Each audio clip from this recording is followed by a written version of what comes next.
Alors, Yvan, je le connais maintenant depuis que je suis arrivé à Sainte-Blaise en 2005, vers la fin. Et puis, on a été ensemble depuis ce temps-là. Commencé l'église ici à Saint-Jean ensemble. C'est un vrai pionnier, Yvan. Et merci pour Yvan qui a été là dans ses prières et puis dans des moments qui n'ont pas toujours été faciles. Parce que des fois, tu te demandes est-ce que je suis vraiment à bonne place? Est-ce que c'est ça que Dieu veut? Mais on a persévéré ensemble et puis le Seigneur a fait des grandes choses. Alors, Yvan est venu au Seigneur il y a quelques années de cela, mais peut-être qu'avant de rentrer dans son témoignage, vraiment, Yvan, dis-nous, là, avant que tu viennes au Seigneur, tu avais sûrement entendu parler d'Évangile. Quelles circonstances ça t'a attiré, ça t'a repoussé? Comment c'est arrivé? Ben moi, je suis un catholique, à l'Église catholique. Puis, je ne connaissais pas le Seigneur, mais je cherchais. Puis, je trouvais ça assez difficile de comprendre. Je cherchais tellement ce que voulait dire, par exemple, le salut, ce que ça voulait dire le baptême, toutes ces choses-là, l'Eucharistie, c'était quoi? C'était pas vraiment. Jusqu'à un jour où moi je travaillais au pénitencier fédéral, j'ai commencé à Archambault en 1980. Puis j'ai été transféré en 1982 à Laval, Saint-Vincent-de-Paul. Je travaillais comme instructeur.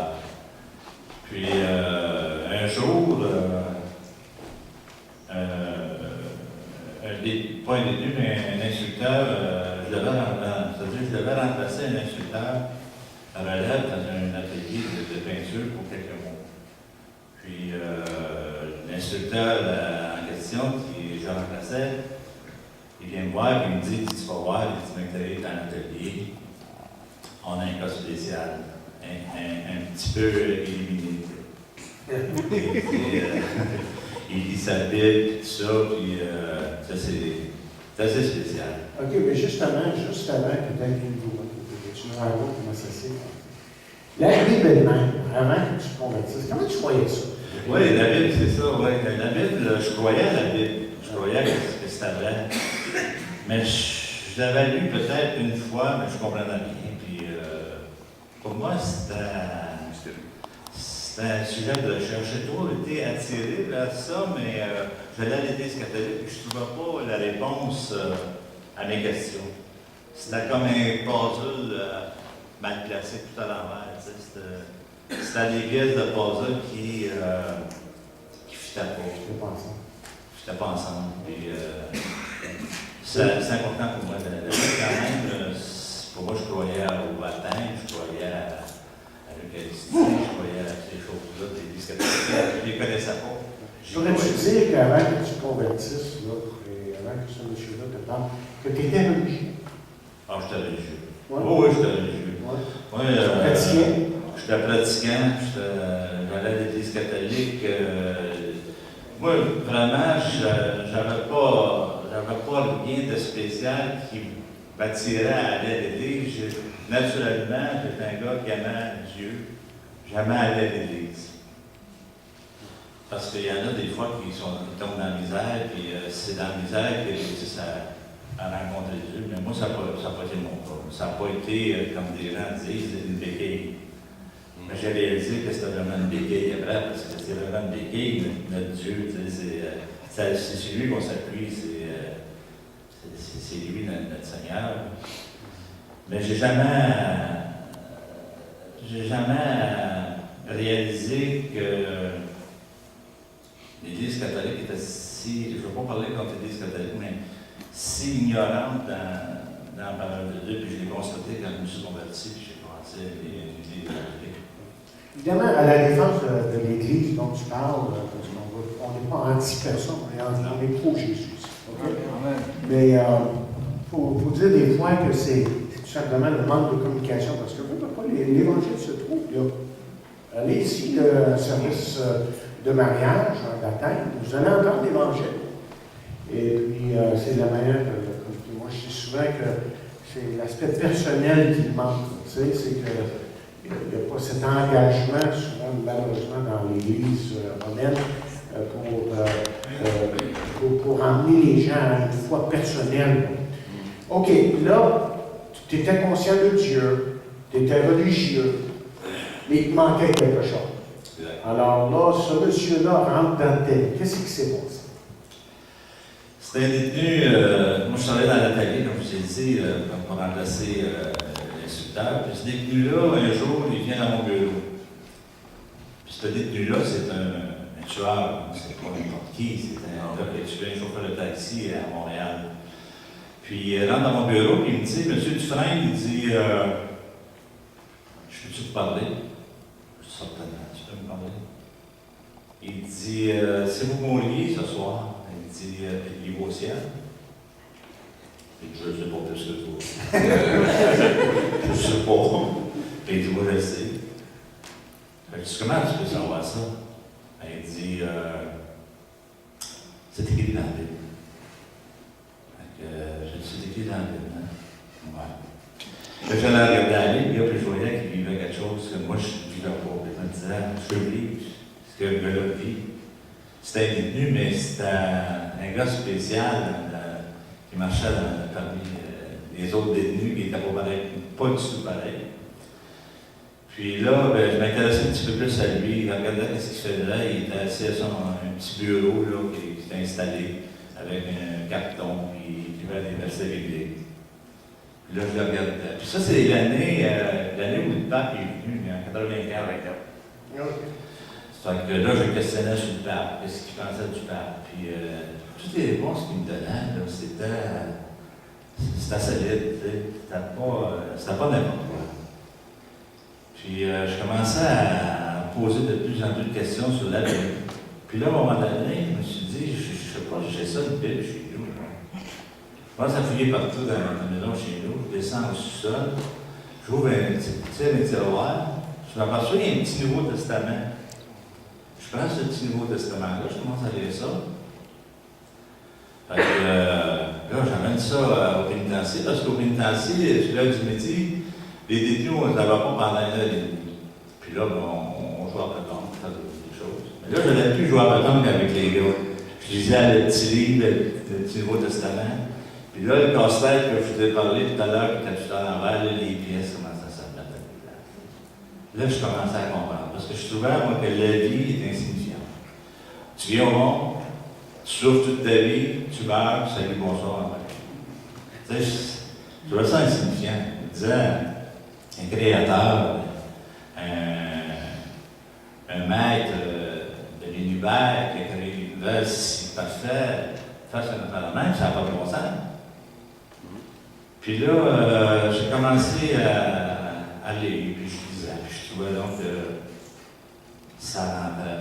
Les gars me disaient, viens, tu jouer à la pétanque? Non, oubliez ça, les gars, je n'avais pas joué à la pétanque. Puis là, le détenu, il me parlait encore du Seigneur, puis ça m'intéressait de plus en plus. Puis un jour, j'étais dans mon bureau à midi, puis là, je réfléchissais à tout ça. Puis là, je voyais comment j'étais sale, pécheur. Je disais, voyons, qu'est-ce qui se passe avec moi, tu sais. Là, je me suis mis à pleurer. Puis là, j'ai dit, Seigneur, si tu veux ma vie, prends-la, moi, là, je peux rien faire avec. Là, j'ai donné ma vie au Seigneur. Puis là, j'ai senti, là, tu sais, quand tu reçois le Saint-Esprit, là, tu te trouves sale. Tu es vraiment sale, même que tu n'es pas si sale que ça. Parce que j'étais un gars qui allait à la messe le dimanche. Puis, tu sais. T'es un bon gars. Un bon gars. J'étais un religieux.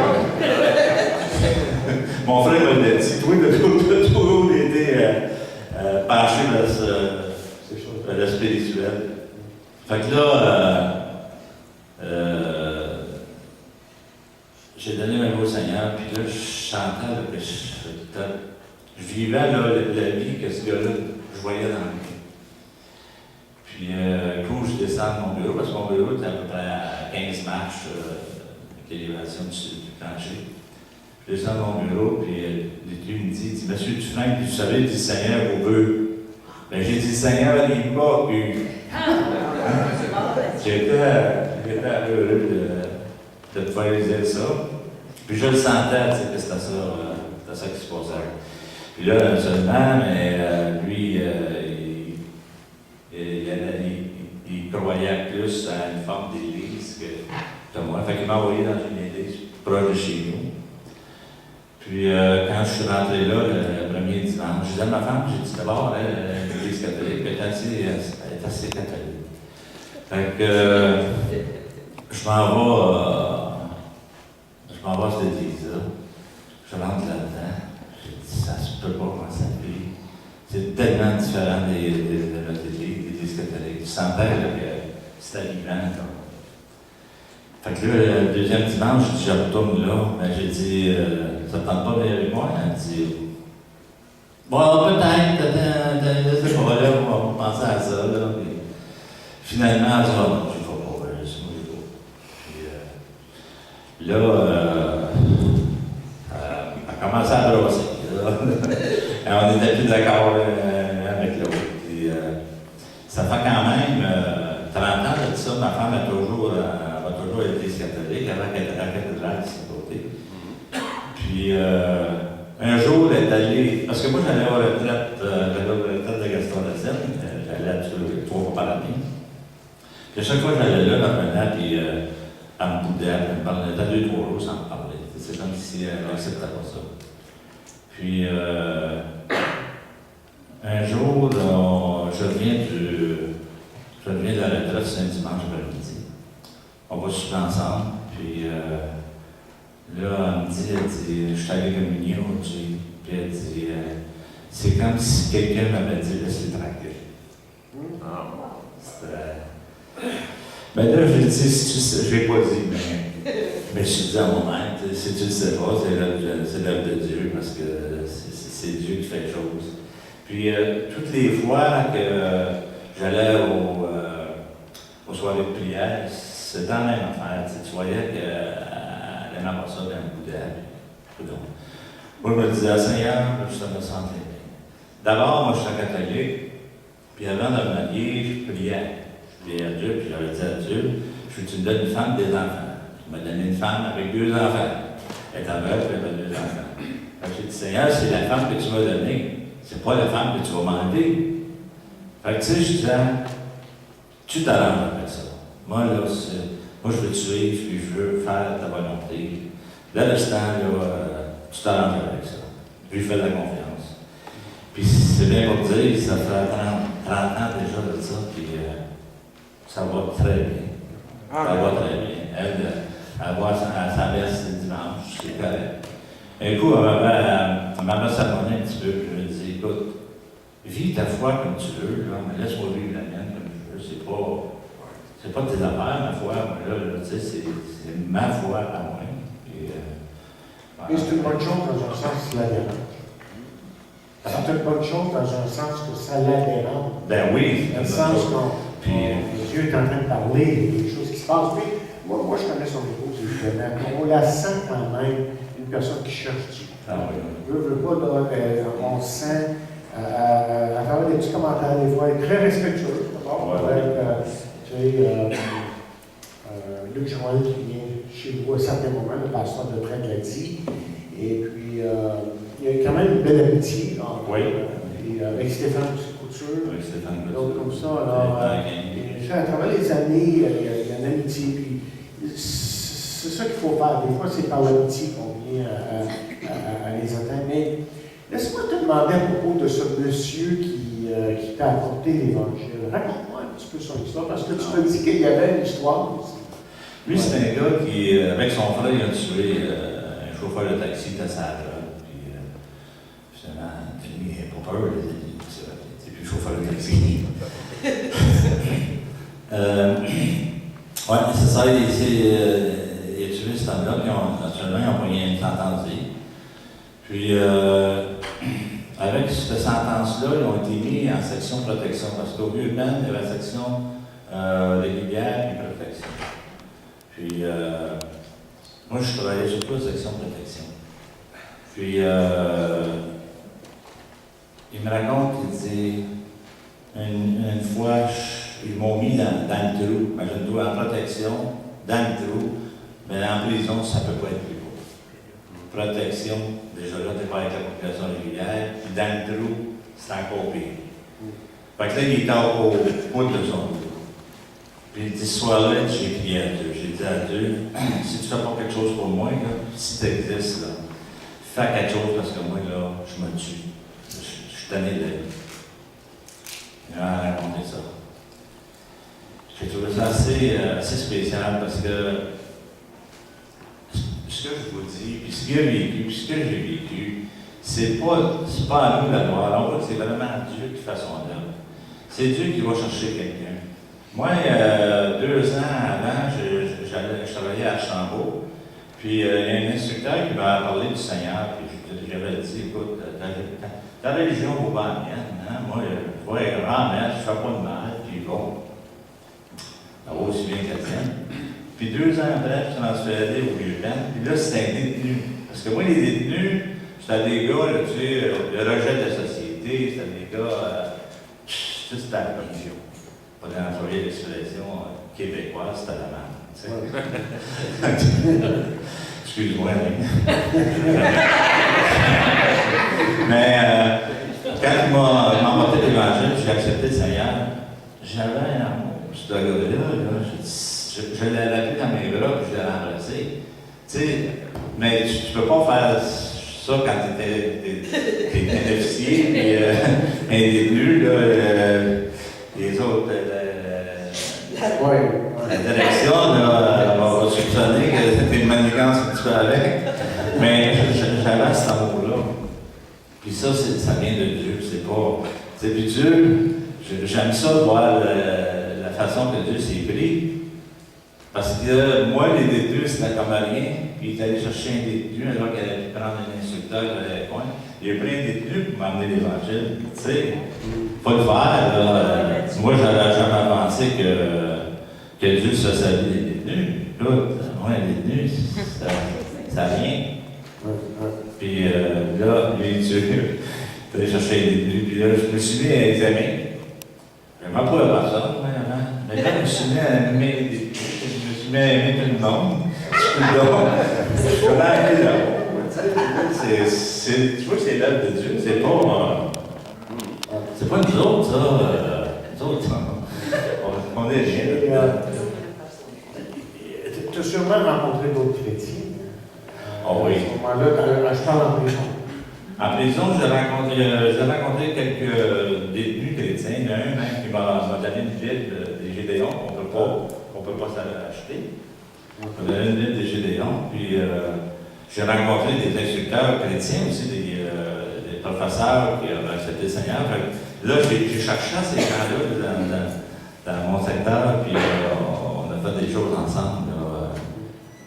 Parce que moi j'ai visité les prisons pendant des années, évidemment, puis j'ai partagé avec les prisonniers, tout ça. C'est intéressant de voir que plusieurs de ces prisonniers-là qui étaient là pour du long terme, quelques-uns, sont beaucoup plus libres que ceux qui sont en dehors. Hein? Qu'est-ce qu'on veut dire par ça? Ouais. On veut dire que depuis qu'ils ont rencontré Jésus-Christ, évidemment, quand le Fils vous a franchi, vous serez réellement libre, c'est Jésus qui dit lui-même. Hein? Alors, c'était des hommes épanouis spirituellement, en train de partager la parole, en train de composer des chants, en train de témoigner dans leur... Et ça ne doit pas être facile pour un prisonnier de partager la parole en prison. Oui, c'est facile. Moi, je pense que c'est l'endroit le plus facile parce que ces gens-là, ils cherchent, puis ils cherchent quelque chose. Ils sont au bout de l'UPEN, puis ils s'accrochent à quoi, là, tu sais. Moi, je me souviens, comme instructeur, je me suis dit, Seigneur, tu m'as emmené à toi au pénitencier. Ben, je pense que tu as une œuvre à accomplir entre moi dans le pénitencier. Puis j'ai parlé de l'Évangile autant que j'ai travaillé pour mon boss. Des fois, je parlais à un, puis il y en a 4-5 qui venaient autour de moi, puis je parlais de Jésus. Je sentais que j'avais une mission-là à faire, puis il était très réceptif. En fait, je pense que les plus réceptifs, c'était les gens, les Anglais. Les Anglais, c'est ce qui m'a frappé. Eux, ils étaient plus... c'est moins catholique, je dirais, plus évangélique. Non, mais parce que quand on est catholique, je ne veux pas parler contre les catholiques, je les aime bien, les catholiques aussi. Sauf que, tu sais, c'est basé toujours sur les œuvres, et sur les œuvres, et sur les œuvres. Fait que moi, j'ai assez fait d'œuvres autant que toi, sur ce bon toi. Tandis que le gars, lui, là, ses œuvres, il en met en prison, il tue ses bons, puis il cherche, Dieu lui a mis dans le cœur. Il n'y a pas d'autre place à aller. Il n'y a pas d'autre place. Ben, il y a des. Je veux dire, d'autres places. Oui, ben, je veux dire, lui, là, dans le sens que, tu sais, la philosophie, ça ne lui a rien donné, ses propres moyens, il a peut-être essayé à un certain moment de s'améliorer lui-même. Ça n'a pas marché, il a encore tombé dans des pièges. Ça, mais là, il cherche vraiment. Il crie pour quelque chose. Oui, j'ai vu un détenu, moi, là, des années 90, là, il est sorti de prison, puis là, à un moment donné, j'ai vu ce journal de Montréal, il avait le revolver dans la bouche, il voulait se suicider. Puis je l'ai vu, il était allé au pénitencier Coinville, où je travaillais. Puis j'ai dit ça, je l'ai vu sur le journal, il était se suicider, je te remplaçais pas, moi ça l'a tué. Mais il avait accepté le Seigneur. Il dit, ça me prenait ça, 2 fois 2 shots de prison pour accepter le Seigneur. C'est des témoignages. J'ai eu des témoignages de détenus là, incroyables. Entre autres, il y en a un là, qui il a sauté devant le métro, se tuer. Parce qu'il a tué le gars qui avait couché avec sa femme. Puis ça l'avait révolté, puis en tout cas, c'est une histoire. Puis il n'est pas mort, le gars. Le métro le traînait à peu près 300 mètres. Puis il y a une femme médecin qui est allée en dessous du train quand il a arrêté. Puis elle l'a vu, il avait les yeux ouverts. Et ils l'ont sorti de là, ils l'ont soigné, il s'est converti. Son père, c'est un pasteur en Afrique. Puis il dit c'est un miracle, c'est incroyable le miracle que Dieu a fait dans ma vie. Mais quand tu entends des témoignages de même, tu vois que Dieu est vraiment puissant, vraiment présent. C'est Dieu qui fait ces choses-là. Ce gars-là, il n'avait pas à mourir, même qu'il aurait dû mourir parce qu'il l'a tué. Mais Dieu l'a aimé, même dans ces actions-là, Dieu l'a aimé assez pour aller chercher, comme la vie. Je pense à des personnes, des fois, ça un qui vient à l'esprit, qui est tellement connu au Québec, c'est le monde Boucher. On pense à quelqu'un comme ça, qui est renfermé là, pour le restant de ses jours, et puis tu te dis, y a-tu quelqu'un qui lui apporte quelque chose de la parole? Y a-tu un désir pour Dieu? Il veut s'en sortir? Pour lui, sa vie est quasiment finie. Pas vrai, hein? Sa vie est finie, puis là il est pas mal enfermé le restant de sa vie. Puis Hélène nous avait raconté la dernière fois comment que Dieu avait changé sa vie, parce que lui aussi, il a passé par là.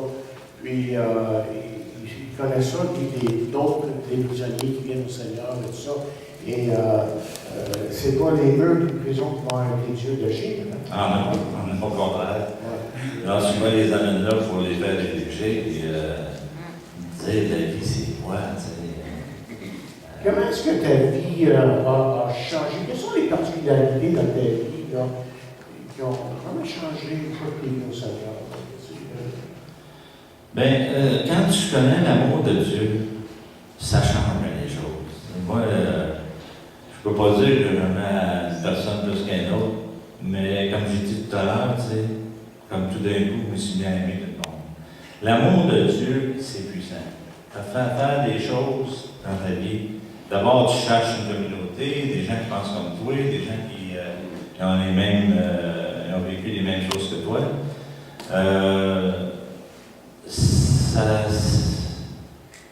Ça s'explique difficilement parce que c'est l'œuvre de Dieu dans ma vie. Moi, là, j'ai trouvé que la vie avait plein de sens.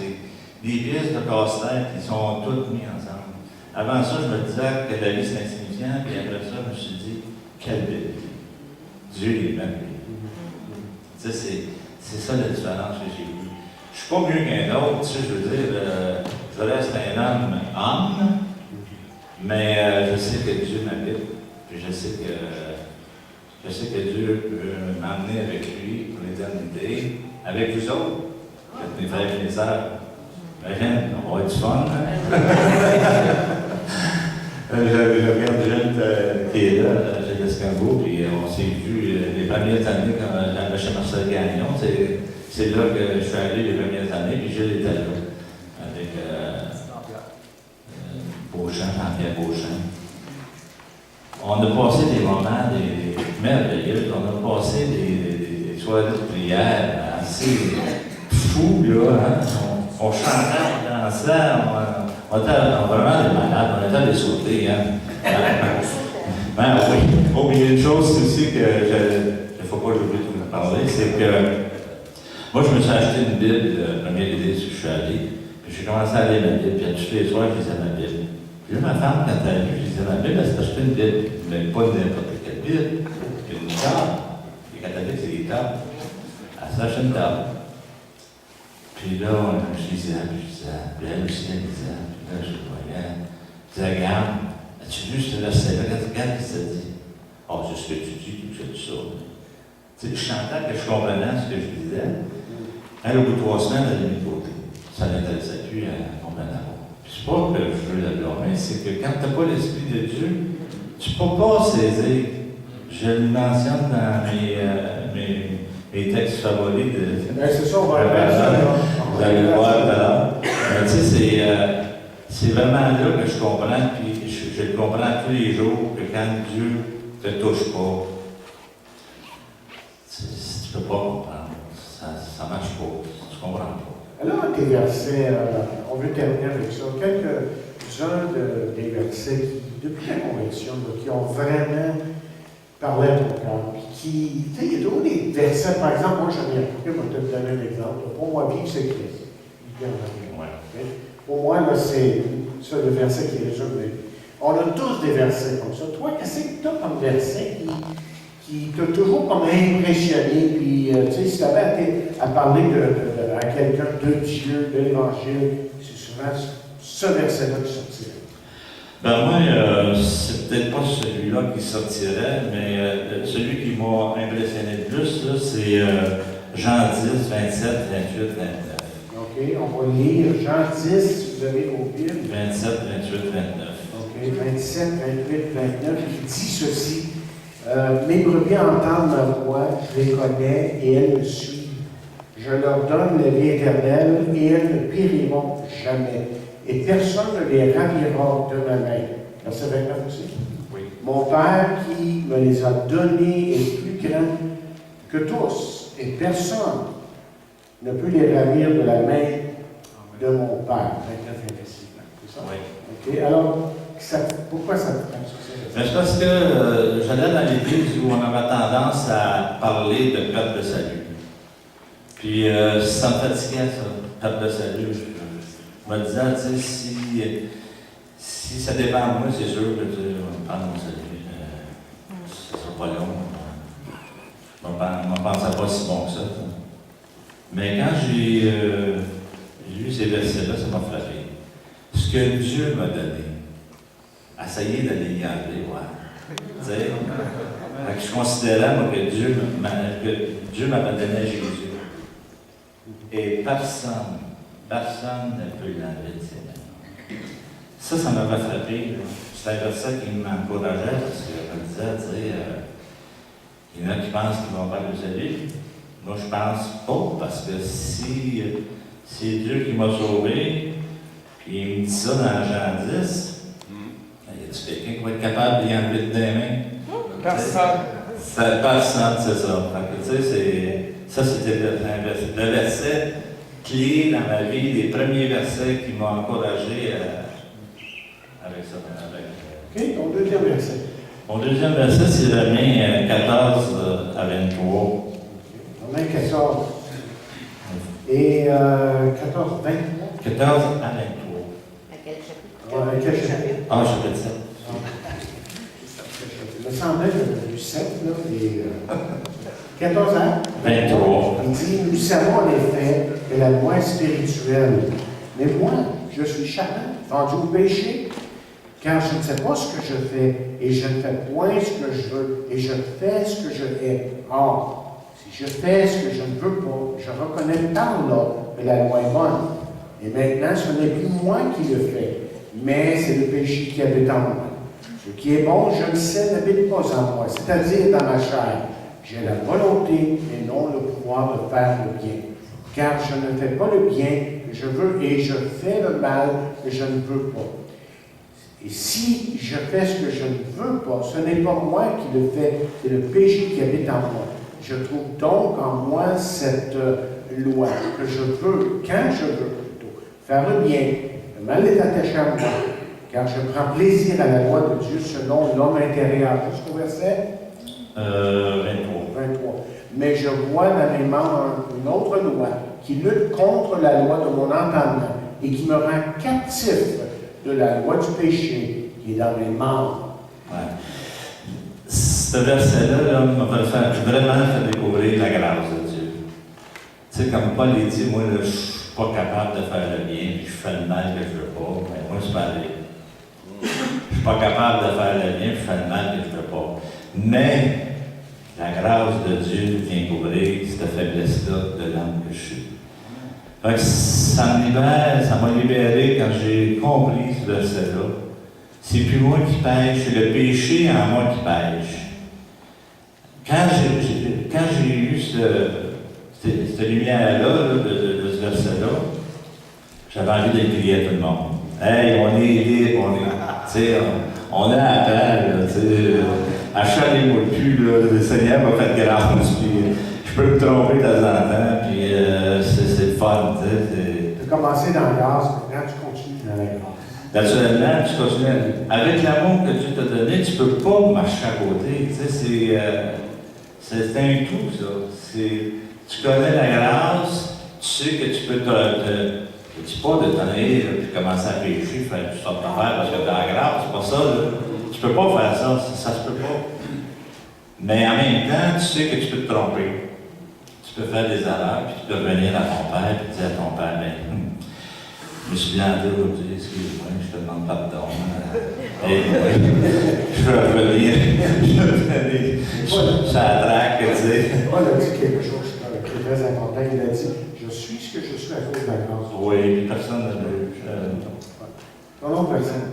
Mon nom, ça, c'est 1 Corinthiens 2, 10 à 16, tu sais. Ça, c'est un écrivain intéressant. Des fois, je suis avec lui, on est en train de témoigner à quelqu'un, là. Chaque fois, je dois ça bien. Verset quoi? Verset 2, chapitre 2, verset 10 à 16. 10 à 16. Qui dit ceci? Il dit, or, à qui? Oups, dans le deuxième Corinthien. Je vois bien que je suis dans la deuxième épître, là. Mais c'est des versets qui sont essentiels à notre compréhension. 10 à 16? Oui. Car Dieu nous les a révélés par l'Esprit, car l'Esprit sonde même les profondeurs de Dieu. Qui donc parmi les hommes connaît les choses de l'homme, si ce n'est l'Esprit de l'homme qui est en lui? De même, personne ne connaît les choses de Dieu, si ce n'est l'Esprit de Dieu. Or, nous n'avons pas reçu l'Esprit du monde, mais l'Esprit qui vient de Dieu, afin que nous connaissions les choses que Dieu nous a données par sa grâce. Et nous en parlons, verset quoi? Et nous en parlons, non avec des discours qu'enseigne la sagesse humaine, mais avec ceux qu'enseigne l'Esprit, employant un langage spirituel pour les choses spirituelles. Et l'homme naturel, l'homme animal, l'homme sans Dieu, n'accepte pas les choses de l'Esprit de Dieu, car elles sont une folie pour lui. Il ne peut les connaître parce que c'est spirituellement qu'on en juge. L'homme spirituel, au contraire, juge de tout, et il n'est lui-même jugé par personne. Car qui a connu la pensée du Seigneur pour l'instruire? Or, nous avons la pensée de Christ. Je me souviens qu'il y avait un philosophe, un professeur de philosophie qui venait à l'église à Saint-Blaise, puis parce que là, il amenait toute sa philosophie, puis il essayait de justifier tout ce qu'il disait, puis On a, oui, expliqué, selon la parole de Dieu, c'est quoi ça voulait dire, puis toutes les bonnes choses que la Bible enseigne. Puis ce gars-là, c'est un bon gars, mais il ne comprenait pas. Puis j'ai compris qu'il ne faut pas comprendre parce qu'il n'y avait pas l'Esprit de Dieu pour comprendre les Écritures. C'est pas une question de se mettre, de se glorifier avec ça, mais c'est une question de constater qu'il y a des gens qui, tu peux parler, même si c'est des philosophes, même si c'est des professeurs de philosophie, tu leur parles des choses simples des Écritures, puis ça ne marche pas, ils ne comprennent pas. Ça, puis là, tu te rends compte que c'est vraiment Dieu qui fait les choses. Hein. Si tu n'as pas l'Esprit de Dieu, là, oublie ça. Tu as beau être philosophe, tu as beau être médecin, tu as beau être qui tu veux là, ça ne marche pas. Et l'Esprit de Dieu fait toute la différence dans nos vies. Jean 16, Jean 14, dans les versets qui parlent de son œuvre dans nos cœurs, et on a besoin de l'Esprit de Dieu. C'est lui qui régénère maintenant. Un dernier verset. Le dernier verset, c'est le psaume 119, versets 33 à 40, puis 44 à 47. C'est des prières, là, si vous voulez apprendre à prier, c'est des prières que je trouve extraordinaires. Enseigne-moi, l'Éternel, la voie de tes statuts, pour que je la retienne jusqu'à la vie. Donne-moi l'intelligence pour que je garde ta loi et que j'observe de tout mon cœur. Que je l'observe de tout mon cœur. Conduis-moi dans le sentier de tes commandements, car je l'aime. Incline mon cœur vers tes préceptes et non vers le ciel. Détourne mes yeux de la vue des choses vaines. Fais-moi vivre dans ta voie. Accomplis envers ton serviteur ta promesse, qui est pour ceux qui te craignent. Éloigne de moi l'opprobre que je redoute, car tes commandements sont pleins de bonté. Voici, je désire pratiquer tes ordonnances. Fais-moi vivre dans ta justice. On va terminer là. Le temps est déjà passé. Mais c'est le beau verset. Tout le psaume 119 qui permet de lire la parole. Et justement, la parole de Dieu nous dit d'être rempli de la parole. Et ensuite, une fois qu'on est rempli, et les gens, des fois, malheureusement, une des choses qu'on j'essaie de faire ressortir dans notre étude de mercredi, les gens qui dissocient la prière de la parole. On ne peut pas faire ça. Au contraire, il y a plusieurs places dans la parole, comme Colossiens 3:16, qui nous dit d'être rempli de la parole, que la parole abonde en vous, dans toute son abondance. Et ensuite, là, le verset 17, c'est maintenant, vous pouvez chanter des hymnes et chanter des cantiques. Et d'abord, il faut que la parole nous remplisse. Et quand la parole nous remplit, on a tellement de choses à nous dire. Amen. Merci beaucoup, Yvan, pour ton témoignage.